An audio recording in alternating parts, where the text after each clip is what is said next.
പാപ്പാട് മിണ്ടാത്തെ? ഇനി പാപ്പാനോട് ഉമ്മ മിണ്ടണില്ല. മതിയായി.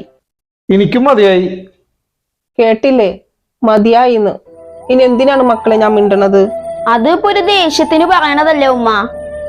ദേഷ്യത്തിനൊന്നുമല്ല, കാര്യമായിട്ട് തന്നെയാണ്. ഞാൻ എല്ലാം തീരുമാനിച്ച് ഉറപ്പിച്ചിട്ട് തന്നെയാണ് പറഞ്ഞത്. എനിക്ക് മതിയായി. പിന്നെ വെറുതെ പറഞ്ഞാണ്, ഇങ്ങനെ വന്നിട്ട് പിന്നെ മിണ്ടിട്ടുണ്ടല്ലോ. എന്നാ കേട്ടോ, മുമ്പ് പറഞ്ഞ പോലെയല്ല ഞാനിപ്പോ പറയണത്. ഞാനൊരു കാര്യം തീരുമാനിച്ചിട്ടുണ്ട്. എനിക്കിതിനി പറ്റില്ല. ഇപ്പൊ എന്തായി? ഇനി എന്നെ വേണ്ടാന്നല്ല പറഞ്ഞതിന്റെ അർത്ഥം. പിന്നെ എന്തിനാ ഞാൻ ഇനി മിണ്ടാൻ പോണേ?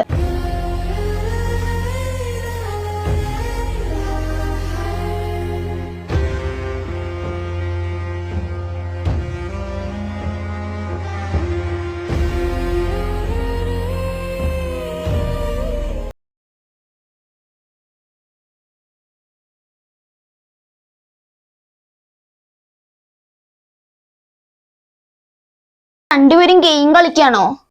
ഞാനൊരു ഗെയിം കളിച്ചാണ്, പക്ഷെ നിങ്ങളുടെ ഉമ്മ സീരിയസ് ആണ്. 2 ദിവസമായി എന്നോട് മിണ്ടിയിട്ട്.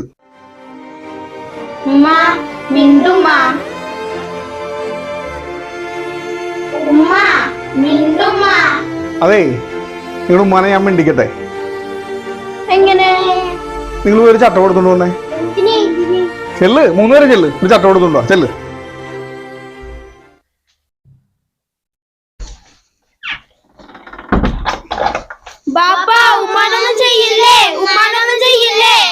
ഒന്നും മിണ്ടാതിരിക്കേ, ഒന്നും ചെയ്യൂല.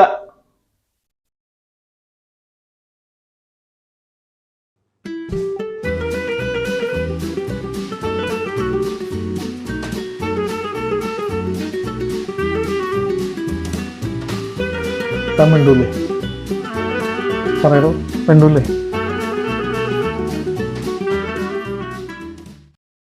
ഒന്നും മിണ്ടടോ പ്ലീസ്. ഞാൻ തന്നെ മിണ്ടിക്കട്ടെ? എന്തെങ്കിലും പുതിയൊരു ഐഡിയ ഉണ്ട് തന്നെ മിണ്ടിക്കാൻ. താൻ പടച്ചോനെ ഭയങ്കര പേടിയുള്ള ആളല്ലേ, അപ്പൊ ഞാൻ സലാം പറഞ്ഞ എന്നോട് തിരിച്ചു സലാം പറയണ്ടേ?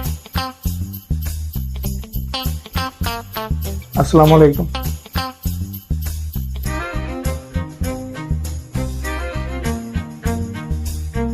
അസ്സലാമു അലൈക്കും. ദേ തിരിച്ചു സലാം പറഞ്ഞില്ലെങ്കിൽ താൻ നരകത്തി പോകൂട്ടാ.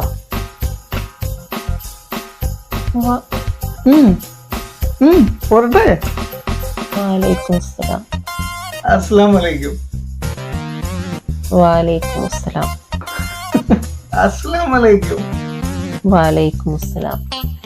ഇപ്പൊ എങ്ങനെ ഇരിക്കണം? ഇപ്പൊ എന്നോട് മിണ്ടിയില്ലേ?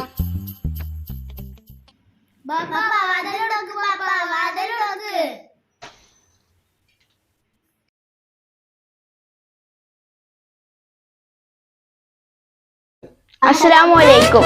വലൈക്കും സലാം. അസ്സലാമു അലൈക്കും. വലൈക്കും സലാം.